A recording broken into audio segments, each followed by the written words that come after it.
Salut, c'est Sofiane de la chaîne Informatique et Productivité. Aujourd'hui, j'ai envie de te parler d'un sujet qui me tient à cœur parce que je pense qu'il pourrait être profitable et que il serait profitable à toute personne qui se retrouve dans la situation dans laquelle je me suis retrouvé à l'époque où j'ai vécu cet événement que je vais te raconter tout de suite. Alors cet événement, tu t'en doutes puisque tu as vu le titre de la vidéo, c'est mon pire entretien d'embauche. L'entretien d'embauche que je considère être le pire que j'ai fait.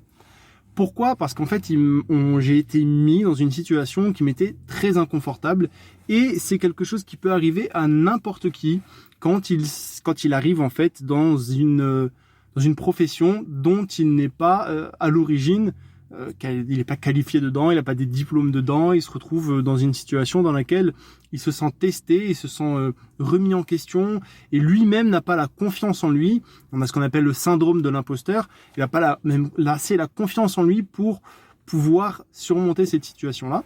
Donc ce que je vais faire, c'est que je vais t'en parler, je vais te dire ce qui m'est arrivé, je vais t'expliquer comment aujourd'hui, moi, ça m'a renforcé, ça m'a permis de comprendre certaines choses et c'est surtout aussi pour dire que t'inquiète pas si ça t'arrive, tu n'es pas le seul, ça arrive à tout le monde à un moment ou à un autre, et notamment dans les débuts. Parce qu'en fait, on se situe dans les débuts en fait de ma reconversion professionnelle. Moi, je venais sortir de formation, et donc j'ai démarché un peu les boîtes, et là, j'avais eu une première expérience très rapide dans...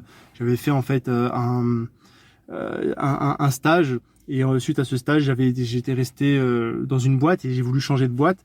Et en fait, cette boîte, c'était une petite boîte, vraiment une toute petite boîte. On n'était que quelques personnes.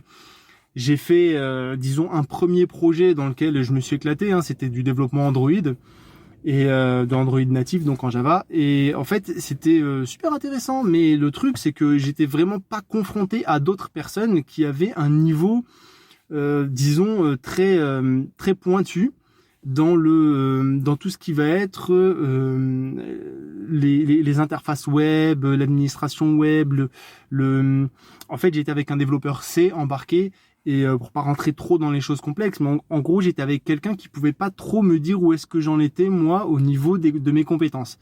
Et c'est un peu ça le syndrome de l'imposteur, c'est d'évoluer un peu tout seul et de se poser des questions, de pas savoir où est-ce qu'on en est par rapport aux autres. Et alors les entretiens d'embauche c'est super intéressant pour ça parce qu'on rencontre d'autres personnes et même si on n'est pas pris, c'est très profitable de faire des entretiens d'embauche parce qu'on va rencontrer des gens, on va parler avec eux, on va voir où est-ce qu'on en est, qu'est-ce que eux ils nous donnent comme conseil, parce que en quelques minutes hein, ça peut nous débloquer certaines choses. Et donc voilà, moi j'arrive avec ma toute première expérience de développeur embarqué donc sur de l'Android, c'est pas vraiment du web, et j'ai donc postulé pour un poste qui est donc du JavaScript avec du back-end en C#. Donc c'est vraiment quelque chose qui est orienté web. C'est des gens qui font des sites web, qui ont des API qui font en C#. Vraiment c'était l'univers du web. Moi le JavaScript, j'avais pas touché en milieu professionnel pour le moment, j'étais que sur du Java, que de l'Android, et Android c'est du client lourd quoi. Bien que je consommais un peu de service REST, mais c'était vraiment du client lourd. Et j'arrive donc le jour de l'entretien, et le jour de l'entretien, bon, j'arrive dans une boîte que je connaissais pas trop parce que bon, tu peux te renseigner sur internet, mais tu vois pas trop ce qu'il en est. C'était une boîte start-up, mais avec pas trop jeunes, donc des gens qui avaient autour de la quarantaine. Donc c'est quand tu vois des start-up avec cette tranche d'âge-là, tu peux te dire que techniquement ça suit. Et j'arrive dans cette boîte, tout de suite je le sens, parce que je vois que la boîte il y a plusieurs étages. J'arrive au 3e étage, donc on me dit oui voilà c'est au 3e étage qu'il faut aller. J'arrive au 3e étage, bien sûr. J'ai mis ma plus belle chemise, le plus beau pantalon, machin, je me suis bien apprêté. Et j'arrive avec des techs qui, eux, sont habillés complètement à l'arrache. Et donc, la première personne que je vois tout de suite, d'entrée de jeu, c'est le patron, c'est le grand patron. En fait, j'arrive dans une salle, dans la cafette, et dans la cafette, je croise une personne.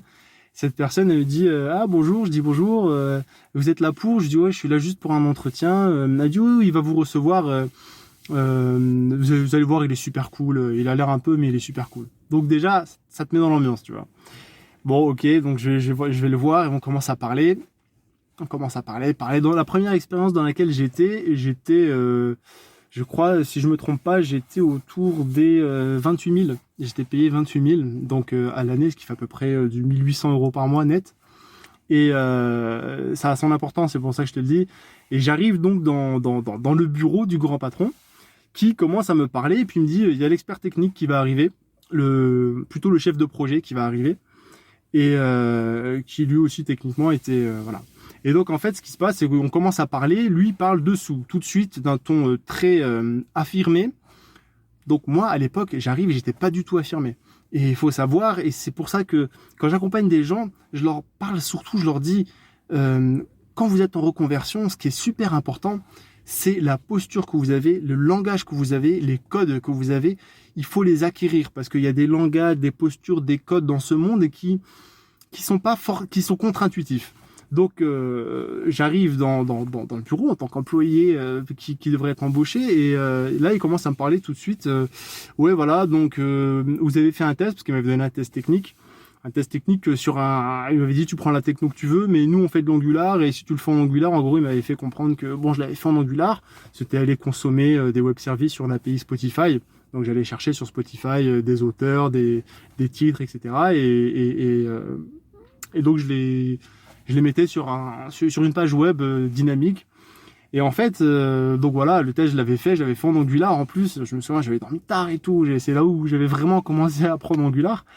Et donc il me dit ouais voilà le test super bien machin bon si écoute ça a l'air cool, ça a l'air toujours cool pour les gars du côté marketing, ça tout roule, ils attendent toujours le retour du technique. Donc en fait moi je me retrouve là, il me dit ouais donc bon t'es bon, t'as fait ton truc, en gros voilà il m'encense un peu, c'est quoi tes prétentions salariales? Et moi j'arrive, je lui dis moi la première j'étais vraiment dégoûté d'être à 28, je lui dis ouais 35 quoi. Et là, ça tique. Ah oui, entre-temps, le chef de projet était arrivé. Et le chef de projet, non, il arrive à ce moment-là, voilà. Il me dit, ouais, 35 et tout. Je dis, ouais, moi je dis 35. Il me dit, ouais, 35, ouais, d'accord, c'est un peu beaucoup. Nous, on n'avait pas ça en tête. Ah, tiens, justement, le chef de projet arrive. Donc, toi, déjà, t'es là, waouh, ça se passe mal. Le chef de projet arrive, il dit, oui, voilà, il a fait le test, le chef de projet. Donc, je suis obligé de me répéter devant le chef de projet. Et donc je me répète, mais ça commence déjà à être un peu balbutiant parce que j'ai en tête que le gars il est pas content, mais c'est lui le patron, donc c'est lui qui décide. Et en gros il me dit oui voilà, on va voir et il dit au chef de projet, il demande 35. Le chef de projet fait oh ouais 35 quand même, bah, c'est un peu beaucoup 35 pour ce que. Et en fait moi ce que j'avais pas en tête, c'est que c'était une boîte de dev donc sur de l'infrastructure web. Mais c'est pas du tout les mêmes salaires que là où je bossais avant. Là où je bossais avant, c'était de l'ingénierie. Et donc, en fait, j'avais un salaire bas pour l'ingénierie, mais pour un débutant en web qui fait du JavaScript et qui touche un tout petit peu de back-end en C#, voilà, eux, ils avaient dans leur tête autour de 26-28. Et donc, moi, je demande 35, c'est beaucoup, quoi. Et j'arrive donc chef de projet. Bon, le patron il dit bon bah voilà, écoute, tu vas voir, tu vas voir avec lui. De toute façon, il faut qu'on prenne la décision dans la journée. Bon, ok. Mais là, ça te met le stress, tu vois. Voilà, c'est ça passe ou ça casse. Bon, ok. Je descends avec le chef de projet. Le chef de projet me fait descendre à l'étage du bas. Donc le premier étage où je suis arrivé, il y avait celui où j'ai vu le patron, il y avait le bureau du patron et il y avait plein de bureaux. Ça avait l'air d'être un peu le marketing, un peu à cet étage-là. C'était un étage d'open space avec plein de gens, plein d'écrans et puis voilà, ils parlaient. Ils avaient pas l'air trop techniques. Mais là, j'arrive à l'étage des techniques. Et là, il y a des écrans de partout. Il y a la carte, je crois qu'il y avait les horaires de tous les pays du monde entier. Il y avait qui était affiché. Il y avait une carte du monde, le truc qui te met bien l'impression, quoi. Tu vois des bureaux individualisés et des open space. Le truc est super grand. T'as l'impression d'être à une expo, tu vois. T'arrives et ils me font, ouais, vas-y, rentre dans cette salle-là. L'expert technique va arriver et on va voir. Et là, l'expert technique arrive et le gars, c'est le dev qui sort pas de chez lui, qui est à fond dans le technique. C'est le mec qu'il faut pas faire venir un débutant, quoi.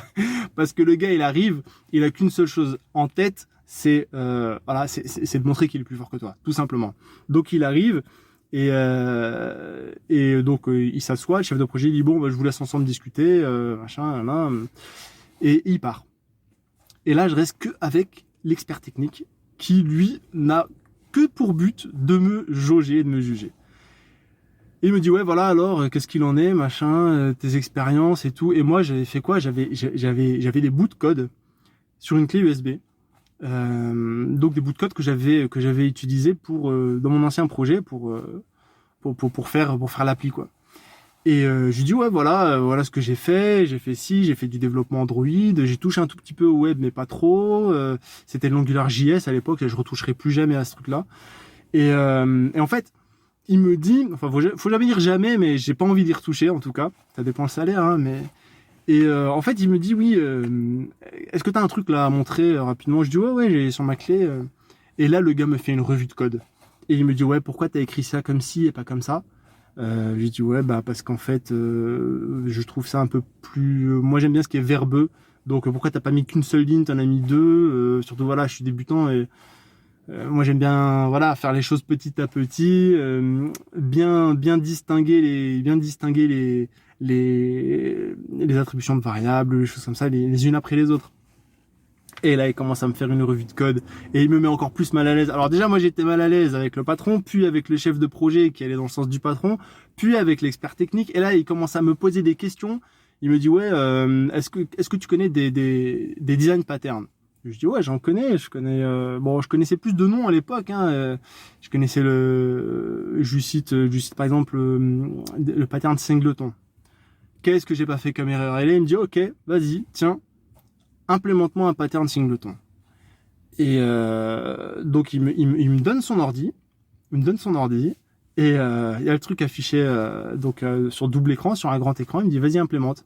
Je lui dis j'ai le droit à internet pour. Il dit non, implémente comme ça. Alors si tu sais pas ce que c'est qu'un pattern singleton, c'est tu fais une classe avec un constructeur qui est privé et tu as un accesseur. En gros, c'est pour dire que le constructeur privé, tu peux lancer qu'une seule instance de cette classe. Souvent, quand on veut avoir un accès à une base de données, on fait un seul accès pour pas ouvrir, fermer l'accès à chaque fois. On vérifie s'il est ouvert, on utilise l'accès. S'il n'est pas ouvert, on le crée. Et donc le prochain qui viendra va utiliser cet accès, etc. Et là, je me retrouve dans un. Il dit tu connais ou pas le pattern singleton? Alors ça, je te le dis tout de suite, c'est le genre de situation dans lesquelles dans tous les tests techniques que j'ai fait, on te laisse un minimum de la documentation, là surtout si tu es débutant quoi. Et là il commence à m'enchaîner. Il dit est-ce que tu sais c'est quoi la différence entre la pile et le tas dans la mémoire? Est-ce que tu sais comment la JVM gère la Java Machine gère la vie et la mort des variables et des objets, des fonctions? Et là, je dis oh là, je commence à sentir que le mec il s'enflamme. Et là le chef de projet revient. Et le chef de projet il fait bon alors ça s'est passé comment? Et il voit mon code à l'écran, il dit bah alors vous faites quoi? Et t'as l'expert technique qui lui dit ouais on est en train de regarder le code machin là par exemple tu vois il a mis ça. Le chef de projet vous en êtes là? Et là le chef de projet me dit quelque chose qui dénoue un peu la situation. Je comprends en fait. Et il dit non mais non mais si on doute que c'est toi qui l'as fait, c'est quelque chose de bien. C'est au contraire c'est bien pour toi. Ça veut dire que c'est quelque chose de bien que t'as fait. Et en fait il doutait du fait que j'avais réussi à faire ce que je leur disais que j'avais fait dans l'ancienne expérience. Et donc, en fait, ils doutaient de mes capacités et ils doutaient de pourquoi, en fait, j'avais ces capacités et pourquoi je prétendais à ce salaire-là. Ils avaient un gros doute qu'en si peu de temps, j'ai réussi à faire ça. Et donc, eux doutaient de moi je doutais de moi. Donc, en fait, le doute s'est nourri du doute. Et c'est comme ça, en fait, je terminerai là-dessus, hein, parce que l'histoire, elle s'est vite terminée. Hein. Le chef de projet, il m'a raccompagné en me disant, ouais, la formation que tu as fait, tu sais, moi, je l'ai faite il y a 10 ans. Bon, c'est une formation, elle est pas trop technique. On aborde les choses. Ce qui est vrai, hein, c'était pas une formation très technique. Après, c'est chacun et comment il va pousser la technique de son côté. Et il me dit ouais bon moi je l'ai faite il y a 10 ans, tu sais c'était pas trop voilà hein, on sait que voilà tu vas devoir mettre du temps pour rattraper les autres, donc ta prétention salariale faut vraiment que tu la revoies au revoir. Et ils m'ont jamais envoyé de mail. D'ailleurs, je leur ai renvoyé un mail en leur disant, il n'y a pas de réponse. Ils disent, ah bah si, en fait, on a trouvé d'autres candidats, alors qu'ils devaient prendre la décision le jour même, c'est de mettre la pression. Mais la faute, elle est peut-être sur eux, parce que déjà, ils te font voir 3 personnes une journée, ils te mettent la pression, ils veulent savoir, ils veulent te pousser dans tes retranchements, ils veulent voir la personne. Peut-être la faute est sur eux, parce qu'ils font mal, eux, ils ont peur de recruter quelqu'un qui ne fasse pas l'affaire, donc ils mettent la pression pour voir un peu comment la personne va réagir. Mais la faute, elle est surtout sur moi. Et c'est comme ça, en fait, que je veux terminer ce petit retour d'expérience, c'est que il faut vraiment préparer un entretien, mais pas préparer juste sur le papier ce que tu vas dire, etc. Faut te préparer toi-même. Faut préparer ta confiance en toi, parce que le but du recruteur, tu le connais pas. Il peut, lui, vouloir te déstabiliser pour voir comment est-ce que tu vas réagir. Et si toi-même t'as pas confiance en toi, disons que c'est le gros point noir, le gros problème sur lequel tu vas devoir travailler. Parce que là, ce qui s'est passé, c'est typique. C'est des personnes qui viennent, qui te poussent dans tes retranchements, et toi, en fait, tes retranchements, en fait, tes piliers, ils sont pas solides.